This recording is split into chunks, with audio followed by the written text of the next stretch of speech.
There's a lot of hype around wearable and augmented reality technology. Here's a picture of me as a certified Google Glass hole, trying out a Google Glass headset when I worked on a cruise ship like 10 years ago. Now, I don't know why a passenger brought a device that primarily requires an internet connection into the middle of the ocean, other than to let strangers try out their fashion accessories. But then again, they're the ones who think watching a magic show before contracting the norovirus from a pizza buffet sounds like a relaxing holiday. Google Glass was discontinued for consumers back in 2015, but the product actually stuck around at the enterprise level to help medical types and industrial workers carry out hands-free work until it was discontinued earlier this year. And this type of tech still seems to be searching for practical applications in both work and play. Back in 2018, I bought a pair of Snapchat's now discontinued spectacles, which were basically sunglasses with a strange fisheye camera built into them. And they didn't really do much. Here's me looking at my friend Allison through a chair. Here's me browsing the hotel minibar. This is me at a restaurant and then waiting for a cab.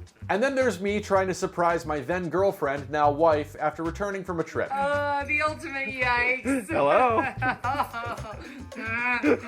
As observed by my friend Danny. This is a bad piece of technology. You made a bad purchase. You made a poor decision this morning with your money that you worked very hard to earn. Those came out like 5 years ago, and since then, this category of tech has continued to evolve. According to a recent survey by the National Institute of Health, nearly 1 in 3 Americans have some sort of wearable device, like a smartwatch or a smart band. Devices like the Fitbit can help you keep track of your fitness. Meta and Ray-Ban have some new smart glasses that are essentially souped-up versions of those old Snapchat glasses. And of course, this upcoming Apple Vision Pro thing is supposed to let you imagine that you're not alone in your living room binging suits, you're alone in a forest binging suits.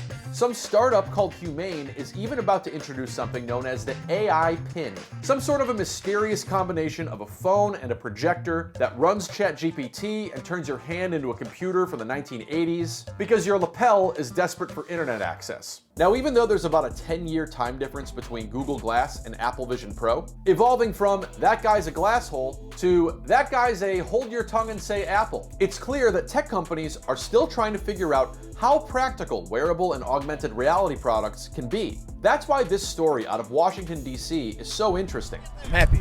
It makes me want to cry a little bit because knowing that we are a deaf community, people really think that we can't play sports or whatever.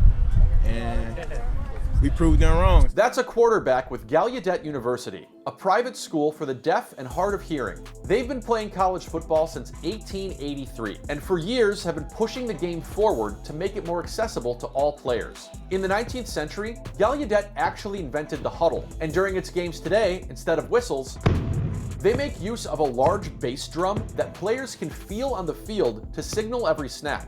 But there's a new piece of tech that they're rolling out right now that they believe is going to change the game of football. And no, it's not an Apple Watch, which plenty of college and professional athletes have already been using to steal signs from their opponents. It's a brand new augmented reality wearable device that they're calling a helmet. Introducing the AT&T 5G helmet, the world's first football helmet designed to level the playing field for deaf and hard of hearing players. Yeah. With an incredibly catchy name that rolls right off the tongue, the American Telephone and Telegraph 5G helmet is outfitted with a screen that shows players exactly what play they're supposed to be doing. Here's how it works. First, a coach selects a play on the touchscreen playbook. When they hit send, AT&T 5G delivers the play to a microprocessor inside the helmet. The helmet then displays the play on an augmented reality lens integrated into the player's field of view.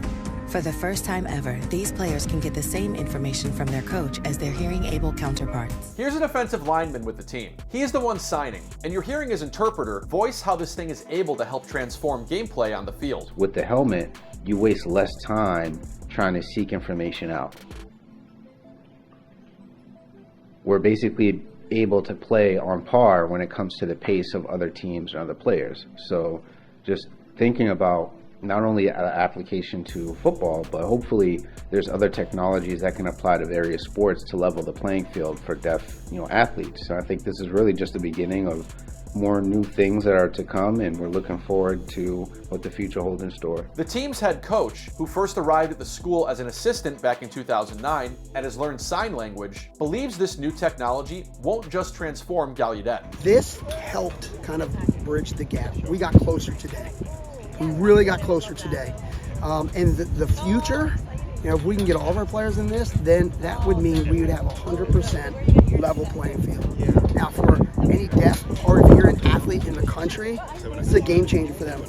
It is a game changer. If there's a high school, a middle school, I'm expecting to receive anywhere from 20 to 30 emails or calls because they have a son who is deaf or hard of hearing who this could benefit from this.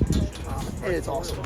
We kind of led the way. It's worth pointing out that Gallaudet has been granted a one-time waiver to use this helmet, so they're the only ones who can equip this thing for the time being. That's because the NCAA doesn't allow for radio communication on the field between coaches and players. And today, many are calling for college football's governing body to lift that ban, not just so that players like these can have an even more inclusive athletic experience, but also so the University of Michigan can develop new and innovative ways of cheating at football.